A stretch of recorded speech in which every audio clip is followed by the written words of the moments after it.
Well, I'm really excited to be here today. I love teaching, and I also love talking about marketing. It's what I do. It's my life. And my goal today is for you to go home with at least one idea that you could take back to your business and make you more successful. We want to help you, or I want to help you make more money, build the revenue of the company, and be successful and have fun at your job. If we can do that, then we're going to all win, right?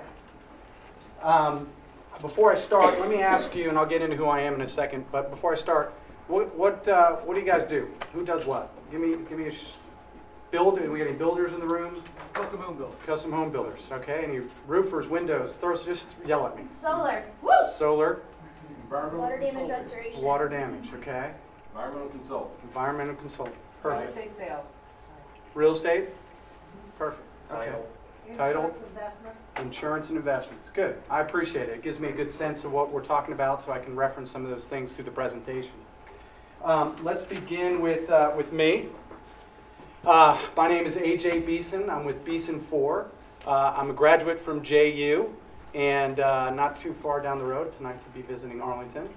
I've been in the area for 18 years, and like I said already, I really enjoy and love talking and doing marketing and doing creative things. I specialize in strategy, branding, digital marketing, as well as video production. In fact, we're videoing this production right now. So make sure that we get tons of rounds of applause, a lot of interaction. The more fun we have, the better I look on screen, which is the goal. Just kidding. I'm a serial entrepreneur. I've started companies, I've sold companies. I'm very active in the community, and I will talk a little bit more about that, why I bring that up. I'm on the board of the Heart Association. I work with the Jack Sports Council, past president of the Florida Magazine Association. I chair a golf tournament for the Baptist Foundation, and I've made mistakes, you know. Here's all the great things about me, but you know, I'm like everybody else, right? We all make mistakes. It's the best part is we learn from those mistakes. And I'm hoping that today, in my presentation, I could teach you some of the things that have really worked, that aren't mistakes, the things that can work for you, okay? All right, so let's get into it. So I would tell you that some of these things might seem a little, let's say, basic when we first get into it, and some of these things you might already be doing, but time and time again, I get surprised that people aren't doing some of the basic marketing fundamentals that they need to do. Okay, so we're going through 10 different subjects. This is number 1, set goals and set a budget. Okay, now, how many of us in this room have a marketing budget? Raise your hand. About 50%. How many wish they had a marketing budget? The rest of the hands. So, this is, and let's even ask the next question here. How many of us set our goals, revenue goals for 2016? Okay, a few hands. Okay. So this is something that we typically run into is companies that we work with hundreds of companies in the Northeast Florida area, and what we find is there's no budget set for marketing, and there's no strategy set for how we're gonna earn revenue, or how we're gonna get our revenue, or even a revenue number you wanna reach. And why do we want revenue? Because we want to make money, right? Who wants to make money? Right? That's what we're doing. We're working hard to make money. So, and I made a note here, success doesn't just happen, it is planned for, right? We've heard that before. So if you're not planning for success in your business, setting goals, setting a budget, then you're missing the boat, okay? So number 1 thing, figure out what you want your revenue goals to be. Then figure out how much money you want to make. Now everybody's in a different spot in their business. Some people might be set in what their income goals are, but they might have ambitions to be very successful in the marketing area so they can move up the chain in the command of the company. That's a goal. I get a better job, I get a promotion, I get a raise. Whatever it might be, set a goal for yourself, okay? Now, next thing, and this is something we like to do in our business, is we like to come up with a target market, okay? A target market being verticals that are perfect match for you. Obviously, we all want to work with the building community. That's why we're all here today. But what other verticals do you have in your business that you can work with? Figure out those verticals and then dive deeper. And I like to say drill down to the bottom. Build a lead list. A good example, you know, I managed sales teams in the past, and I would sit down with my representatives and I'd say, okay, How much money do you want to make this year? What's your goal, right? Then we'd say, okay, what has your track record been? How much, let's say you made $100,000 last year. How many clients does that represent? And then how many calls and how many appointments does that make to represent that? And you start from the bottom, you work your way up so that you know every day how many calls you need to make, to schedule how many appointments you need, to close that many deals, to hit your revenue and income goals. Okay? So make sure you drill down. And then we talked a little bit, I kind of combined these two. They could be two different subjects, but your marketing budget, if you don't, I only had about maybe 10 of us raise our hands that have a marketing budget. If you don't, you need one. You got to plan. You got to have some dollar set aside for marketing. You know, it's so funny. We run into where people, you know, when the economy is bad, what's the first thing to go? Market, right? So we're going to stop letting people know who we are because we don't have any money for it. It's the same thing if you don't put a marketing budget set aside for yourself. You need to have a budget. And when you put your budget together, you need to review it quarterly, okay? And you need to stick with it. Even though you're reviewing it and you want to make a change, you can't just try something one time and expect it to work. How many people have done that? I've done it myself back in the day, right? I put an ad in the Builder's Choice newspaper. Who's put an ad in there? Nobody? No, I have. Realty Builder? Realty Connection? Okay. Have you seen success with that yet? How long have you been doing it? We did it once. Did it once. Did it work? It was last month. It was last month. Are you doing it again? Yes. All right, good. All right, so, and I just put this up here. This is an example of a media plan that we put together for our clients. This is a simple Excel spreadsheet that you can do yourself. So you take your budget, you figure out exactly what the right target market is for yourself, and you figure out those vehicles that will work for you to advertise in. And now, we have in this here TV, radio, and print, right? But it doesn't have to be. This could be membership to NEFBA. This could be a sponsorship of a charity event. Whatever it is, put it on paper. Not only do you need to have the budget, the money set aside, but you need to put it on paper because when you put it on paper, things happen, right? When you see it every day and you look at your budget and you analyze it, you get a vibe that this is going to work for yourself, okay? So, number 2, know your competition.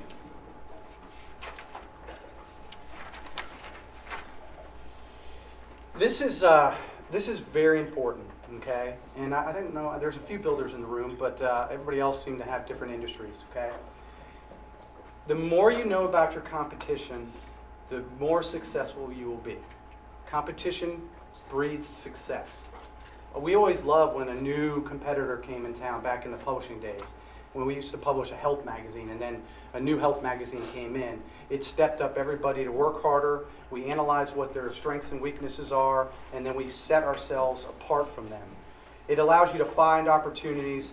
It also allows you to avoid their mistakes and then learn what they do well so that you can use it. I had a client who was a roofer, and we were talking about putting a marketing plan together for him, and I recommended that he do an analysis, we do analysis for him.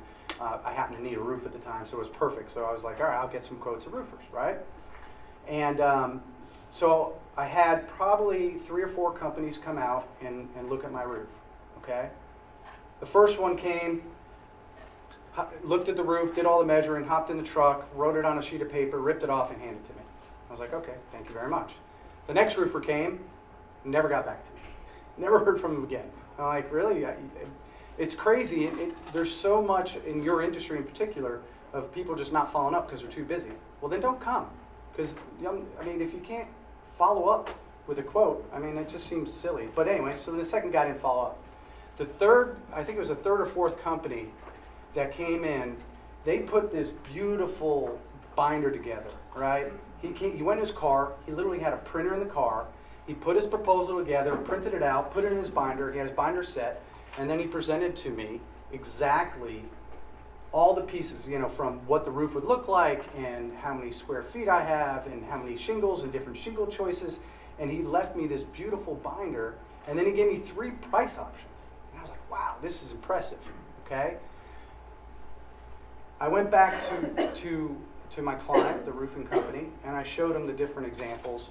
And I told him how impressed I was with his binder and how impressive it looked and everything, and he put that into his business, and it helped him basically get more business because he was leaving something. He was separating himself from the competition. Prior to that, he was one of the guys that just went in the truck and wrote a had it on a copy and then gave a copy away. So it was a good example of analyzing your competition, being a secret shopper, so that you can learn things that you could take to your business to make your business more successful. Okay? Any questions? We all do. Has anybody analyzed their competition? Has anybody done this? Good. Have you done a SWOT in your own company? Or what you do? Good. Okay. All right, next. Branding. This is one of my favorite parts. I love sitting down with the team and talking about how we're going to come up with branding ideas and taglines and finding that consistent brand and message that will bring success to people's businesses. You don't need a company to do this. This is something you could do on your own. Consistent brand strengthen your identity and drive positive vibes about your product. Your brand should be reinforced in everything you do. An example, you've got my business card, you got my brochure, you got a penguin, you got my pin, you see my slides. Everything that we do all blends together. I've run into it too many times. I had an attorney that I was working with at one time where they had an ad in one magazine actually in reverse. Who's done this? When you place that ad, and not to pick on you, into the newspaper, who built the ad? Did they or did you? Did you have something? Yeah. You had something. Okay. Not a good example. I need you to say, has anybody had a magazine build an ad for them before to place? Nobody. All right. Well, in this case, this company had an ad put in one magazine that looked one way, an ad put in another magazine looked another way. Their business card didn't match the logo on their website. There was nothing consistent about it, right? So what happened? We came in and told them, hey, listen, you need a consistent brand. We made their business card look the same, their brochure, their thank you card, everything blended together down to their website, down to what their office looked like. If you don't have a consistent brand, no one's going to recognize you, right? What is one thing that we noticed about every one of those that we saw? Did anybody catch it? They never said their name. They never once said what the name of the company was. We came up with that, right? Right. It didn't matter if it was a mark. It didn't matter if it was a sound or a mascot. It didn't matter because they built such a cohesive brand that you automatically recognize them. Now, those are big companies, big dollars. They do a lot of advertising marketing. But that doesn't mean you can't do it in this community. Why not? Why not? Why can't you have a matching logo with your website or in this, I actually use this example. This is Urban Partners, one of our clients. So they own Portofino. It's a group of condos that they're selling. You can see that their ad in the newspaper matches their website, matches their brochure and everything that you see. You can do it too, and you need to do it because if you don't, then you're not branding yourself, and you're just losing opportunity. All right, this is another client of ours, Villages Saloy down in St. Augustine. Okay, so you can see we built a logo for them. Their logo matches all their look of their brochures, their letterhead, down to the flags on the street, to the ads that you see on the bottom that were in the newspaper. Everything is cohesive. They built a brand. You could do the same. It's something you have to do when you walk out of here. Make sure that everything blends and brands together. Any questions on that? All right. Sorry, we'll catch up. All right, next, website. Now, you're probably saying, yeah, AJ, I got a website. I mean, what's the big deal? Well, it's not just having a website, it's having the right website, that it looks sharp, it's concise, because 93% of consumers go to a website before they make a phone call. Who in the room searches on Google and finds the company website before they call them? 100%, right? That's what people are doing. So, if your website looks like crap, then that's the representation of your company. That is your face. That is what they're seeing first. Your website. Does everybody think their website's up to the mark? Any? No? Yes?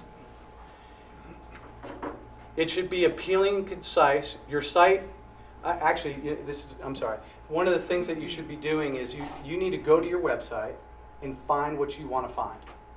If you can't find it, imagine if somebody else is looking for something. And in particular, I made a note of a phone number. How many websites have you gone to where you're trying to find the freaking phone number, right? You're like, where's the phone number, really? I recommend putting the phone number, at least on the top page, having contact us where they can find it, or just smack your phone number right on top. This is your porthole for your business, your website. And it's only going to continue to be a stronger presence of how people find you. Here's an example of a site that we built for a software company. I really like this site. Obviously, we built it, but what you can see here is a phone number in the upper right corner. The logo is present. There's nothing blocking it. I know exactly what the name of this company is. There's a good picture. Actually, I love that picture. And then there's a lot of white space, bullet pointed. We don't need paragraphs of text. We need it to be concise. We need to be able to find what we need to find. Easy. You got your social media channels all up at the top. This is the home page. You can find anything you need right here. You're not going to have to search too far to find it. Okay? Here's an example of a site that is very difficult. This site we found on BuzzFeed as one of the worst sites in the country, okay? Or in the world, probably. Industrialpainter.com, it's a real site. And this area here actually is pictures that go back and forth. And pictures are great, but are you going to call Industrial Painter when you Google them? Are you going to think this company's for real? Yes? No? No. Of course not. Pardon? If it was 1991. Yeah. I love the clip art. That guy looks mean. I don't want a guy in my house. I got 4 daughters. I don't want to mirror him. All right, here's another example of another site. I'm showing Villages of Sloy again, talking about that branding, but yet talking about their website. You can see that we have nice big pictures. It's got the contact us here, even though there's not a phone number, you'll find it. And something really important that I didn't talk about in the first screen is the website needs to be mobile friendly. If it's not mobile friendly, then you're missing the boat. In fact, I meant to tell you, 80% of all internet users own a smartphone. 72% of consumers want a mobile-friendly site.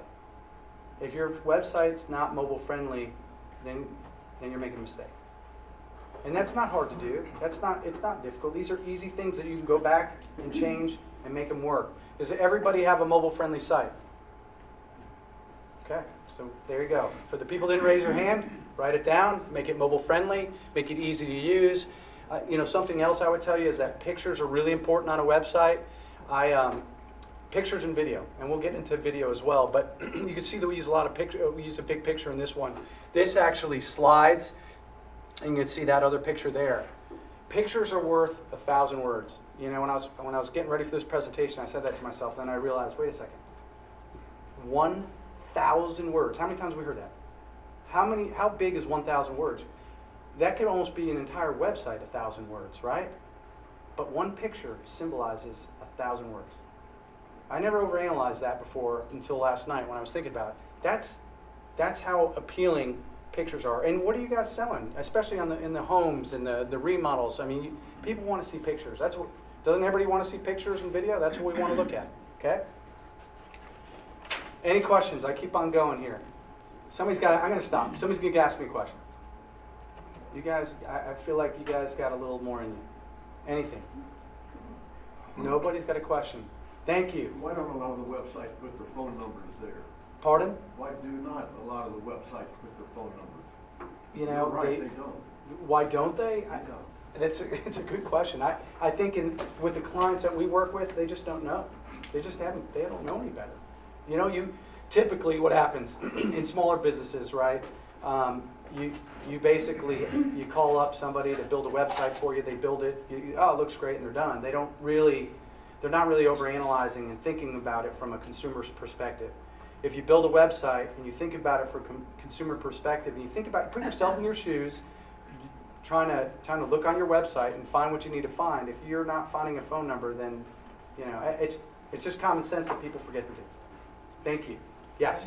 Regarding phone numbers, I have noticed on huge Fortune 500 companies that the phone number cannot be found, and they do it on purpose. They do it on because purpose. They want you to use, to communicate through the web. They do not want phone calls. Yeah. It's just easier, I think maybe it's bottom line easier, so I thought that was interesting as far as putting a phone number. Yeah, there's a difference between what I feel like we have in this room is people that want phone calls and people who don't, right? The corporate America, they don't want to inundate their customer service. You know, like Facebook, for example. Try to find a phone number on Facebook, Right, you won't. exactly.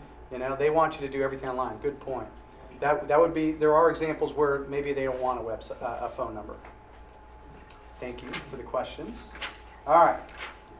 Oops, sorry. Geo-targeting. Does anybody know what geo-targeting is? Has anybody done geo-targeting? Has anybody heard the word geo-targeting? Thank you. Okay. All right. So I'm going to go into geo-targeting as a whole and then uses of geo-targeting. Okay. Basically, it is delivering content to a website user based on his or her location, and it can be used to target local customers through paid advertising. Okay. Now, this is a good example of geo-targeting. Okay. Let's say you were a builder and you focus on oceanfront homes or waterfront homes, and that's what you want to specialize in. With geo-targeting, you can actually, and this is online advertising, okay? You can actually select just on the river. You can see here where Ortiga, San Marco, all the beaches. You can actually put an online campaign through Google, okay, that focuses just on those zip codes. And you can make that anywhere you want. And you could even be specific if you wanted to say, all right, I want to focus on decking here, I want to focus on roofing in this zip code. You could be that specific and targeted with geo-targeting. And has anybody done any pay-per-click advertising, Google advertising? So some of you know, okay? So with pay-per-click, and in this case, geo-targeting, you're able to narrow down to not only a zip code, to their age, sex, whether they're married, single, whether they live in zip code. You can bring it to an infinite possibilities of different ways to do that. And geo-targeting is the newest way of doing it. Where can you use it? You can use it on social media. You can use it in Google AdWords or in an organic search. You could do it on web apps. The main strategy for doing this is set up an extremely focused campaign that focuses on small groups of keywords. Give me an example of, let's see, what is your business? Oh, legal claim. Legal. Okay. So what type of client do you want? What are you specializing in? Divorce. Divorce. Okay. You can narrow it down to divorce. And I know we have men only. We could do female only. We could do divorce age 40 to 60. We can narrow it down that detailed. And what's really, really helpful and exciting about online advertising and geo-targeting is one of the things that a lot of companies can't do for you is it's trackable. You know exactly how many people saw your ad, how many people clicked on your ad, when they clicked on it, what area of town it came from. You could find out all that information. You know, I was in the publishing business. When you put an ad in my magazine, I had no idea if it worked, and neither did you, because most clients don't track it. You just hope the phone rings, and then when you answer it, how did you hear about us? And sometimes people don't even do that. Do you guys have systems in place to track your advertising? If you don't, that's not even on my list. Add it, number 11. Systems need to be in place for tracking your advertising. If you're not tracking your advertising, you might as well just flush it down the toilet because you don't know if it's working or not. With geo-targeting, with pay-per-click advertising, you're able to track it down to the penny, to how much each click costs, okay? Next, we're going to talk about a specific type of geo-targeting, which is remarketing. And this is kind of creepy, but ads that track your online movement, okay? Who has seen that before, right? I have an example, I'll show it to you. But you visit a website, it places a cookie on your computer, And then you go to another website, and boom, there's the shoe store, or there's Gap, or whatever it might be, showing up, and you're like, I didn't call that up, but there's an ad there. How can you use remarketing? It could pop up on social media. In fact, I think when we were reviewing the presentation, I think one of the girls in my office said she was going through her social media feed, and she found and I said shoes earlier, but she found a shoe store that she had looked at a couple of days ago on their website, and then when she was on her social, it literally popped up in her social media feed. Okay? It can also pop up on major websites. It can also show up as an email from that company, as well as it could show up in web apps. Like when you have a game on your phone and you didn't pay for it, and it has a little ad on the bottom. Have you seen that? Those things could pop up there as well. I've seen that happen numerous times. Now, why do remarketing? Because it's a good way to keep your costs down. It gives you brand exposure. It's not always a direct phone call, but it's definitely branding. You're getting your name out there. They go by the terminology of impressions. How many impressions that you'll see? And does everybody know what an impression is? Okay, I'll skip it. So there's a higher conversion rate, and you get basically a better return on your investment in a remarketing campaign, because it's hyper focused on what exactly the type of people you're looking for. What better person do you want to reach than somebody who's been to your website, right? That's your target. They already were looking you up. They just didn't pull the trigger. So this is a way to keep your face in front of them, okay? Here's an example. This is Santa Fe Ford, right? So we searched on Santa Fe Ford, then we popped over maybe 2 days later or later that day, and we went to CNN, and boom, Santa Fe Ford pops up right on your screen. Has anybody seen that happen? Yeah. Listen, any budget. You don't have to be a Ford dealership. You don't have to be, Target. This can happen for you. Everybody, especially if we're focusing on a specific area. We could keep the budget tight and really get your point across. This is not just for big companies. It could be done for everybody, okay? All right, next is geo-fencing. Has anybody, well, I'll keep asking questions. Here we go. Geo-fencing, okay? Geo-fencing is another interesting way of using geo-targeting. Basically, and I'll skip the slide. So you could set up a circle around, let's say, the town center, right? And let's say you have to have either the app or been to the website or said yes that you want to be a part of this network. But let's say you shop at Old Navy, right? And you went to the town center. As soon as you get to the town center, you get out of the car, you look at your phone, and you look down and you see, oh, look at that, Old Navy's having a sale. It just pops up right on your screen. Has anybody had that happen to them? This is something that's definitely coming. It's not a lot of people are using it yet, but there's endless possibilities with it.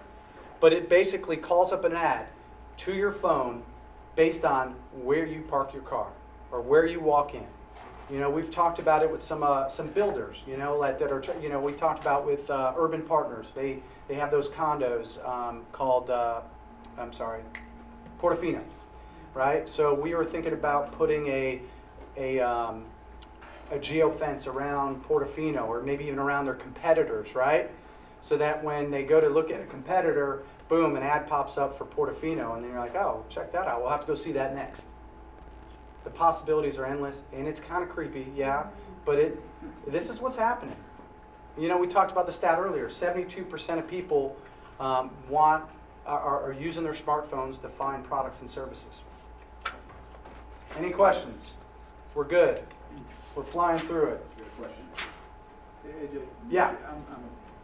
Took me a while to think of this question, but going back to the logo side, Yep. we're a development company, and so we develop a lot of large scale developments. And you were talking about the consistency of your logo, but for a lot of our developments, each of those developments will have its own logo. Mm-hmm.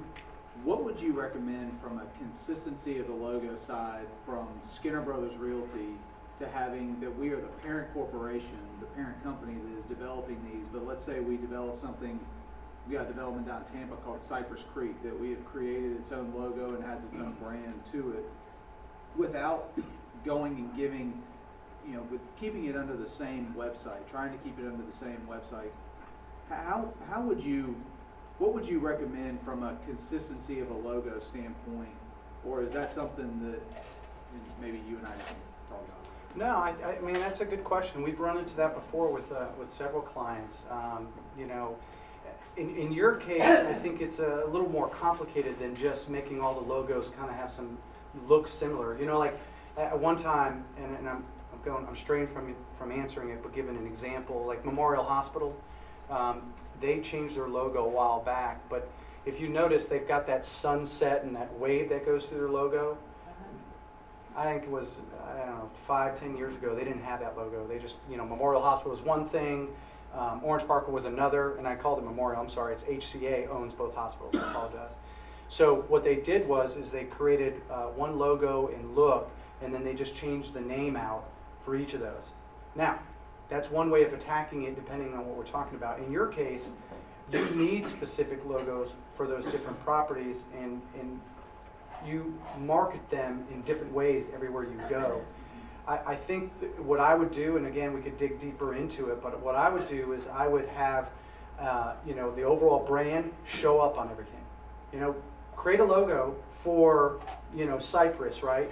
But somewhere underneath it, tag it back to your company, Skinner Brothers Realty. You know, a division of, a property of Skinner Brothers Realty. So that you're always tying back to yourself, but yet you still have this separate logo. In your case, I don't think it's bad to have a separate logo, but in order to get that brand and exposure so that everybody knows who you are, you could put that as like a tag or a little extra little insignia on it. And I could probably email you some examples of some situations like that. But you gotta, I mean, take advantage of the opportunity for other builders who are in the same boat. Take advantage of the opportunity to put your name on it, stamp your name on it, but it's okay to have a separate logo.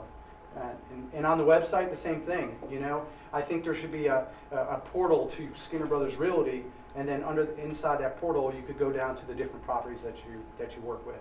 In fact, I'm working on a project for a company called BHK right now with a similar situation. They have multiple developments, but they're BHK, and we're working on the same process. But thank you, I appreciate it. Taking the time to think of the question was a good one. All right. So we'll keep going here. How are we doing on time? 15 minutes. Okay, let's hurry. Okay, so I got some videos to show you. Now, I'm going to show you this video. What I want you to do is pay really close attention because it goes fast, and find the thing that surprises you when you watch this video. There's going to be several of them. Just remember what it is. Don't write it down because you don't have time to look down and write it. Just remember it here. Did anybody see anything that surprised them? Anybody? Most of it. Most, every of it? Yes. Every bit of it. Oh, it's overwhelming. It's overwhelming, right? Social media, and again, it's not a fad, but I think if you're not in the social media market, if you're not doing something in social media, I think we just answered that we need to be doing it. So what I'm recommending is that you need a social media strategy, you need a plan. Now you can't own every single social media channel. That's almost impossible. It's not worth it. Just pick one and own it, or pick two and own it and do it right. It's easy to do. What's really successful on social media, and we talked about this already, is videos, graphs, pictures. Those will work really well for you. Best time to post: before people go to work, on their lunch breaks, and when they get home. Those are the key points. As well as there's a couple of sites, Hootsuite and Sprout Social. I don't know if you've heard of those, but write them down. Those are sites that you can use that will actually post for you, so you could do it in advance. You could set up a month worth of posts and it will do it. So I think the video is self-explanatory, and we're running short on time, so I'll zip through it. But I would leave you with, you need to have a social media strategy. You need to get involved in social media in every industry. And I'll tell you, B2B is one of the ones that I would recommend LinkedIn if you're wondering. I was going to ask you about LinkedIn. To me, it seems almost worthless. I mean, they seem like they do a real good job connecting people, but I have no idea what you're going to do with it. Well, Unless you're looking to hire someone else. I tell you, well, first of all, you saw it.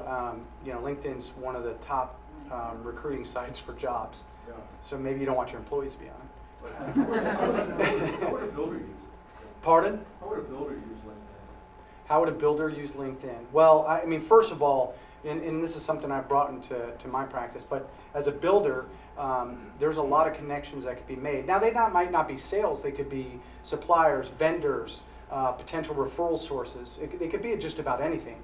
But with LinkedIn, you can have, let's say you've got 500 people that you're connected with. I personally, I go onto LinkedIn, and I usually connect up with 4 or 5 people a day, right? And then Connect up. I ask for a request to be friends, let's call it. I think it's called friend. I just say, hey, I want to be your friend. Right? We just did this, right? Mhm. She's here today. You're probably here today. One of the reasons because I connected up with Alicia on I got that right, Alicia? Yes. I connected up with Alicia on LinkedIn. I said, hey, let's grab coffee. Let me learn about your business. You learn about mine. And boom, she's here today. We didn't meet. We met and shook hands today. And I'm like, we did that whole thing, right? Again, for a builder, there's different ways to use it. I think it's a good spot. Some people in a builder's case, I think something would be interesting is becoming an expert in your field. LinkedIn's a good source for education. And if you become an expert in the field of building or construction or a specific type of construction, you could post pictures, videos, posts on there, and then people learn about you and then can find you. It all goes back to branding and getting your name out there. You don't look sold though. I find Facebook, LinkedIn is just where people can verify that you are who you are. I'm in sales, and to trust that when you go out and sell a job or if you're talking to somebody, if I'm buying a $300,000 home, I want to know who the builder is. I've been dealing with builders for 15 years, but if I didn't, I want to know who this guy is. I'm signing my life away to build a house. Yeah. Yeah, and I had someone look on my page and just to verify who I was. Someone mentioned that, it's kind of like a resume almost. It is. And there's a lot of cases where testimony, people put referrals and mark you down as an expert in the field, and then the more that stuff you have on there, it's just another way of getting a testimonial, referral, and branding. It's just one more spot to do it. I'm not suggesting you to spend your entire life on LinkedIn and spend hours a day. Every industry is different, but it's branding, it's connecting with other people, whether it be suppliers, vendors, or potential customers. There is also advertising on LinkedIn as well, if you're looking for people. But LinkedIn's definitely, and I said this before you asked a question, it's more of a B2B type source. B2C is more Facebook, Twitter, and other things. But It's a great preliminary informational tool, whether you're preparing for a meeting or you're recruiting. Somebody can go to your website or your LinkedIn profile and be better prepared for when you actually have your face-to-face. yeah. That hands down makes it worthwhile. Yeah, anytime, and that's good for us salespeople, let's say, right? When you're going to have a meeting, you go on LinkedIn, you can learn more about it. Agreed. Anyone we who always wants do. to come to work for my company, I always tell them first before I have my interview, go to our website, and that way when we meet, they're better prepared to ask me questions about the company. I'm better prepared to know how well they are able to do their research before a meeting. Mhm. Just don't sign in for the premiere with LinkedIn because there is no phone number to call and cancel.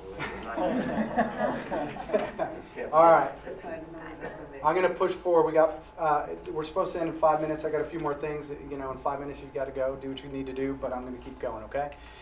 Next subject, and we can talk more about LinkedIn too, and I'll show you some examples. Video. Okay. You can see I got cameras here. I'm videoing this presentation. Why? Because I'm going to use it on social media. I might post it onto my e-newsletter. I might put it on my website. It's just another way of expressing what I do to the community in branding my product. The type of videos that could be really good for this industry in particular, virtual tours, meet the team,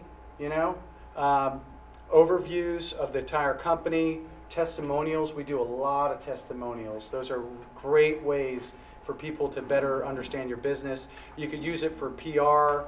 You can use it for television commercials if you do TV. And like I said, you can do it on social media, e-newsletter, websites, news outlets. There's a multitude of ways of using social media. And what we learned in that video is YouTube, number 2 search engine online. And here's a stat for you. By 2019, 80% of all consumers' internet traffic will be video. By 2019, 80% of all visitors will be video. Now, what does that mean?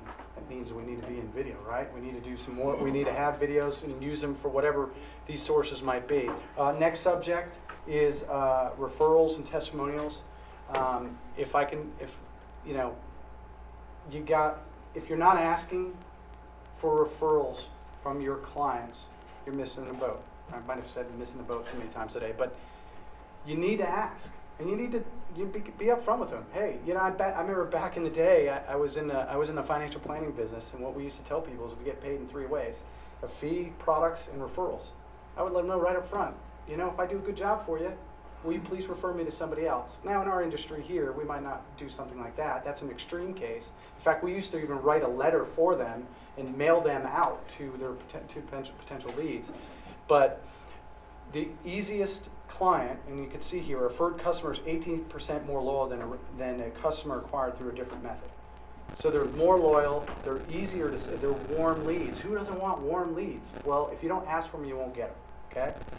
All right, next, I got 2 more. Public relations, okay? The definition of public relations is a strategic communication process that builds mutually beneficial relationships between organizations and their public. PR is a way of getting branding and advertising without paying money for it. The only money it costs is your time. The time to write a press release, figure out what the story's going to be about, and then send it out to the media so they pick it up. Okay, it's very important to build a media list. With PR, it builds credibility. And you got to make sure you tell a story. I'm kind of going all over the place to go quick here, but.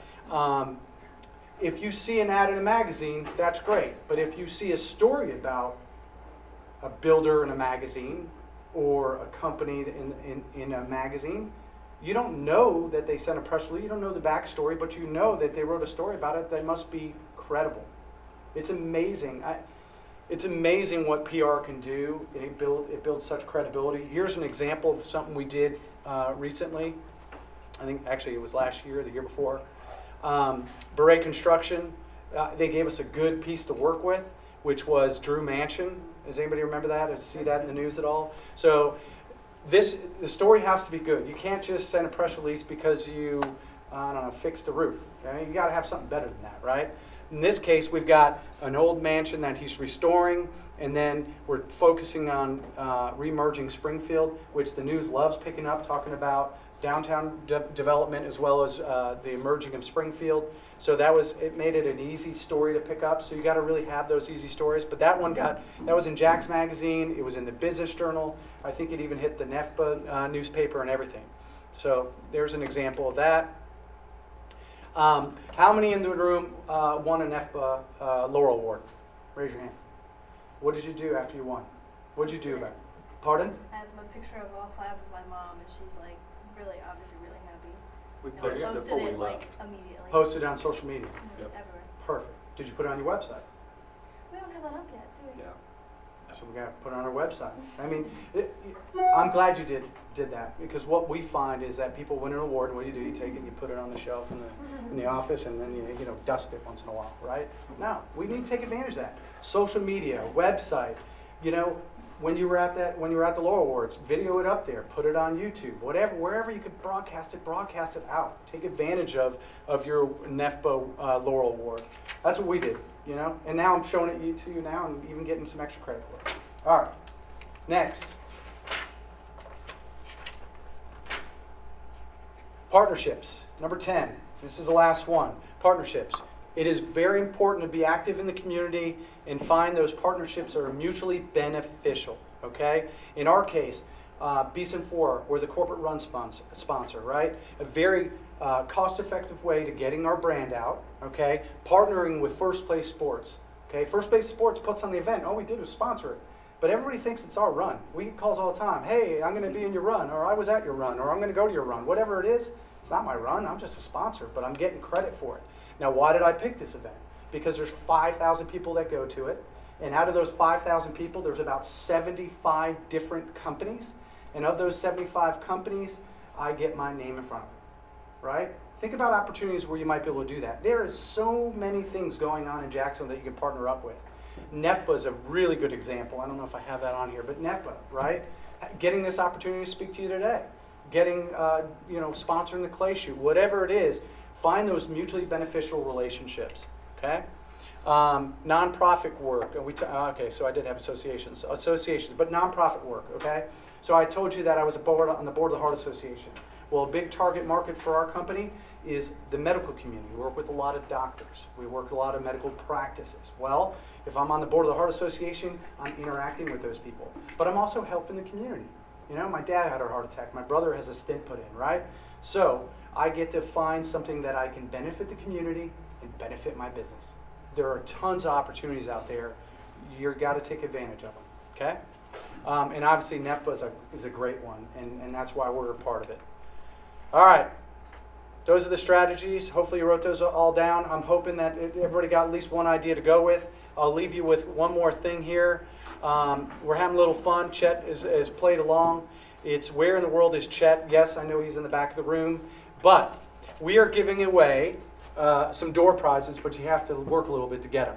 We're giving away a $100 poker chip to Best Bet plus 12 golf balls. Forge 3D printing. Has anybody worked on done any 3D printing? Awesome. It's unbelievable what they can do. So they're giving away a 5-inch 3D print. Okay. So if you want a reprint of a house or whatever it is, all you got to do is submit for this. And then dinner at Blue Bamboo. If you're familiar with Blue Bamboo, it's over on South Side. Dennis Chan's a chef there. He'll come to your table. He will help you figure out what you love to eat, and he will make it for you. It's all-inclusive food and drink at Blue Bamboo. So, in order to get it, all I'm asking you to do is go to beeson4.com and find Chet on our site. His picture is on our site. Look around, find it. Once you find it, there's my email. You also have my card, okay? And then deadline's Friday by 5. Everybody who submits it will be entered in the drawing, and we'll give away each one of those prizes. And last but not least, I practice what I preach. Thank you for your time.